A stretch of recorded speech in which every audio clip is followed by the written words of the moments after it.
ministre. La parole est à Régis Juanico pour 2 minutes. Oui, Monsieur le Président, comme vous n'avez pas répondu précisément, je vous repose la question clairement. Allez-vous enfin honorer la parole de votre prédécesseur quant aux conditions d'attribution de la carte de combattant aux anciens combattants d'Algérie après le 2 juillet 1962 ? Nous sommes un certain nombre de députés ici sur tous les bancs à avoir un courrier de réponse d'Hubert Falco daté de novembre 2009 où il dit très clairement « Je suis favorable à cette revendication légitime ». Novembre 2009, nous sommes en novembre 2011, 2 ans, et cette mesure n'est toujours pas en application. Vous mettez en prétexte effectivement le fait que vous avez choisi de mettre 9 millions d'euros en dépenses supplémentaires pour le budget 2012. Mais le coût de cette mesure, c'est 4,5 millions.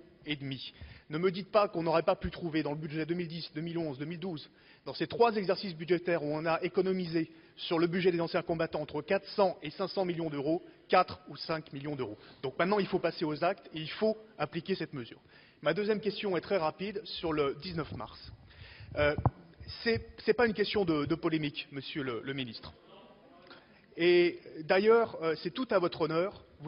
On a évoqué tout à l'heure la mémoire de Ladislas Marek. Vous avez remis les insignes de commandeur de la Légion d'honneur à Ladislas Marek.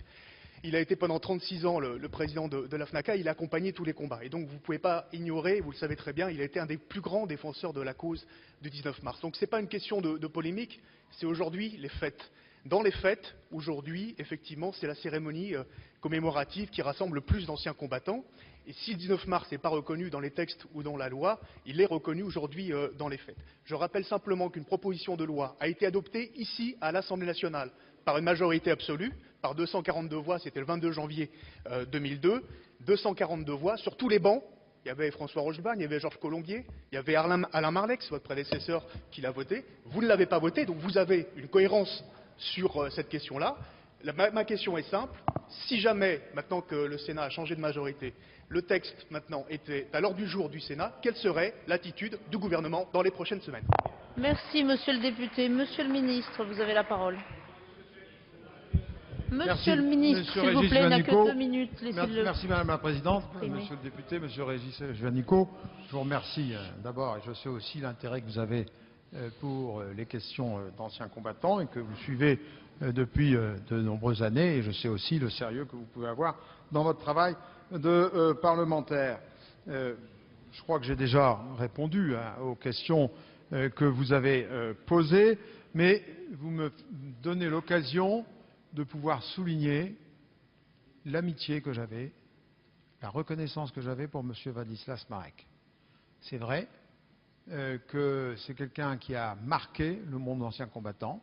Il a présidé l'association pendant plus de 30 ans, comme vous l'avez souligné, et que j'ai été extrêmement heureux de pouvoir faire sa connaissance, de pouvoir parler très longuement avec lui, et que c'était quelqu'un qui avait une immense reconnaissance d'abord pour son pays, et une immense aussi respect pour tous ceux qui avaient combattu sur notre territoire et en dehors de notre territoire pour la France. Moi, je ne vous ai jamais dit que le 19 mars ne devait pas être fêté. Je vous ai simplement dit que nous ne devions pas faire de polémique sur les dates. Vous savez très bien que toutes les associations ne sont pas d'accord les unes avec les autres et que moi, simplement, je dis, c'est commémorer une fête nationale et un anniversaire de conflit, ça doit être un moment d'union nationale et ça ne doit pas être un moment de division nationale et que par conséquent je respecte tous ceux qui veulent bien sûr fêter le 19 mars, comme je respecte ceux qui veulent fêter le 6 décembre, comme je respecte ceux qui veulent fêter le 2 juillet, comme je respecte ceux qui veulent fêter le 16 octobre. Voilà, simplement, c'est l'union nationale.